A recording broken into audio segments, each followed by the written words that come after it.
Have you ever wondered what the number one thing you should do to protect yourself when listing your home for sale? Hi, I'm Cynthia Cohn, the owner and broker of Cynthia Cohn and Associates, one of the few women-owned residential real estate brokerages in Los Angeles, California. To us, there is nothing more important than you, your dreams, and your goals.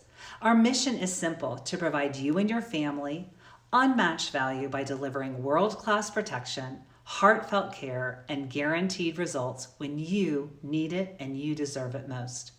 We talk a lot about protecting our clients at our company. In fact, protection is one of our top 3 values. And how do we do that? Well, we have numerous steps and systems that we've put together here at Cynthia Cohn and Associates to ensure that our clients are protected. And that brings me to the number 1 tip for you. If you've decided to list your home for sale, it's important that you meet with your agent face-to-face if possible to tour the entire property and to go through all the paperwork, which includes the listing agreement and all of the disclosures that you're required to provide to the potential buyers. Yes, we do have the conveniences of DocuSign and Zoom, but nothing replaces a face-to-face meeting. You should set aside plenty of time to fill out the documents. You should also remind yourself of all the work and enhancements that you've done to your home during the time you've lived in it, as everything will need to be disclosed. Looking through your file of receipts or past proposals or invoices will help you to jog your memory. When you meet with your agent, they will be able to ensure that you review the advisories, understand your obligations, fill out the documents completely, and answer any questions you may have. When appropriate, they can also refer you to an attorney if you have a specific question on how you should disclose a certain material defect or issue. In addition, sitting down in advance will give your agent the opportunity to understand the strengths and weaknesses of your home. The conversation may even reveal certain red flags that may be concerning to a buyer. At that time, you and your agent can discuss a strategy to ensure that the red flags won't become an issue once you find a buyer. I recently worked with sellers who installed drywall in their garage to create additional office space.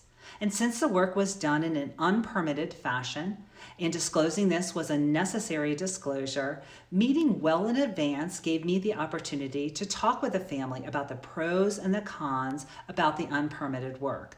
Since the property was in a city where a city inspection was a requirement of the transaction, I knew that the work in the garage could possibly cause a hiccup.